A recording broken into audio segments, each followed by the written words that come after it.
All right, so I saw this promotional commercial, or not commercial, but a skit for a company advertising Hopia on YouTube, and when I saw the skit, I thought it was really funny, and I laughed my butt off. So I'm gonna provide the link on the description box for you to follow along the skit. And I decided to share this with you for this literature portion, and I transcribed the dialogue in here, some of it. I didn't transcribe all of it, but some of it in here, just for you to get a feel and to listen to other people speaking the Cebuano language. Now, the people speaking in the dialogue are actually from the Cebu city because the accent, or I guess their dialect, is different from mine. It's different from the standard Cebuano dialect, and you'll hear some of the differences, and I can point out and explain some of the differences when we go through this. For those of you that are beginning to learn Cebuano, I guess I can translate some of these for you. For those of you that are already into the advanced and intermediate level, this should be a piece of cake, all right? But this is, again, just an exercise to understand different dialects of the Cebuano language, and you'll be able to understand. Hopefully, that's the goal. And the story talks about hopia, right? Because hopia is the thing that's being advertised. And for those of you who don't know what hopia is, it's a type of moon cake. It's a pastry that's filled with mung beans, red beans, custard, whatever, and it's eaten as a dessert or a snack in the Philippines. It's really delicious, and it was just borrowed from the Chinese.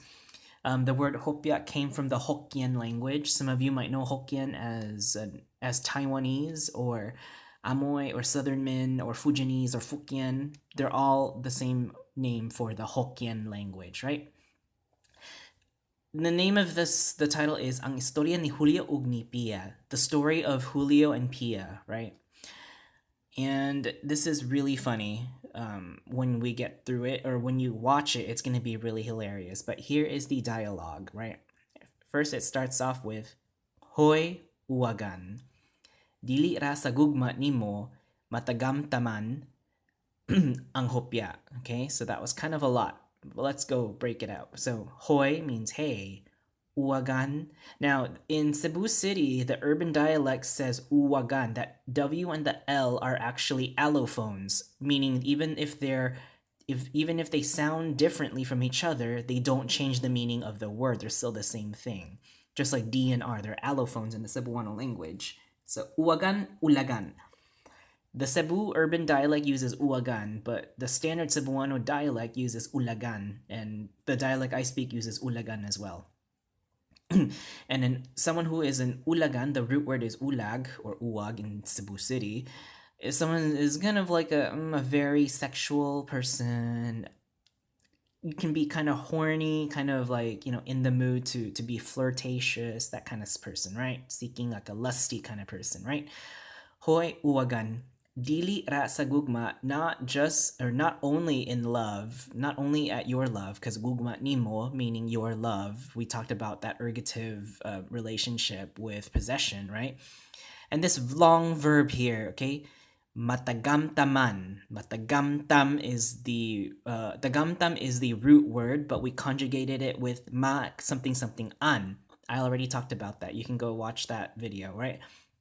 So tagamtam is actually a verb meaning to taste or to experience and feel something not tangible, right? It's intangible, it's abstract, something that you can't really put your hand physically in. It's just an experiencing of a feeling or a tasting of a feeling, intangible. And in English, in English we use it to personify poetic means, right? It's useful for personification of things that are not, I guess, realistic or can't be really felt. And some examples in English would be, I can feel the pain in your eyes, or you're gonna taste my revenge, or it felt like heaven with you. So that kind of stuff. It's used to personify feelings, right? So that verb, the gamtam, is that feeling to personify things that are intangible and abstract. So we use it in a very poetic and very personification way, right? So, dili ra sa gugma nimo Matagamtaman ang hopya, right? It's not only in your love that you'd be able to feel hopya, right? And then the last sentence is kung dili sa de kampshalala sad. So if not, then from kampshalala again. And de kampshalala is the company name or the company that makes the hopya is what I'm assuming. I don't even know if it's de kampshalala or de kamsehal de kamselala, something like that. But it's that company, that entity that makes hopya. Hopefully that I'm saying it right. And then a cutscene comes in, right? The word we see is summer. But summer in Cebuano is verano, right? We translate summer as verano. And the dialogue goes like this. The mother, Hoy, Julio, Julio. Hey, Julio. And then Julio is annoyed. He then says, Unsa man ma? Like, what's up, mom? Kabawo nga duna ko diri. So this is very Cebuano. Kabawo nga duna ko diri. So the way he says it is in a very Cebuano dialect, like the Cebu City dialect. It's a very accented urban dialect, right? Kabalo nga duna ko diri is what I would say. Kabalo, again, that W and the L are allophones. You know that I'm already here. It's like you already know that I'm here. You know that here I am, right? And that's what it translates to. Then the mother goes on to say, she was furious. Kinsa man naghurot sa hopya dito, ha? Right? Who? Kinsa man, who? And remember, I already talked about man. Naghurot. Hurot means to consume or to finish or to eat up in that manner, right? To consume or to eat up everything, meaning no leftovers are present, right? You don't have any leftovers present. Everything is already eaten up. Kinsa man naghurot sa hopya dito, who finished all the hopya over there? Dito meaning far away from you and me. It means there, but it's far away from you and the listener and speaker. All right. One thing I do want to point out is the spelling of hopya. Now you'll see in English, you'll see hopya spelled as Hopia. In Cebuano, you cannot spell hopya that way because, again, when you have two vowels together, remember the rule, a glottal stop is between them. Both vowels have to be pronounced. So if I spelled hopya with Hopia and I pronounce it the Cebuano way, it gets pronounced as hopia. Hopia, right? And we don't want that. We want that glided ya sound, hopya, right? So that's why the Y is there. It's not an I, it's a Y, hopya. Hopya, not hopia, right? Hopya. Now, in other languages, yeah, it's probably spelled with an Hopia, but it's definitely not going to be pronounced as hopia. It's hopya. Julio then says, Di man ako ma. It's not me, mom. Ikaw ba di ay? And he mentions this ikaw ba di ay means like take a look at yourself jokingly, like it's probably you, or look at yourself, they're all worked up and everything. That's why he says ikaw ba di ay? Then the mother goes on a really bad tantrum, right? And you'll see this on the video. Dili di ay ha? So not indeed, right? Or not indeed, huh? Kinsa pa man di ay nga kita ra man duha diri sa balay. Who is it still indeed if it's just only us two here in the house? All right? Bantay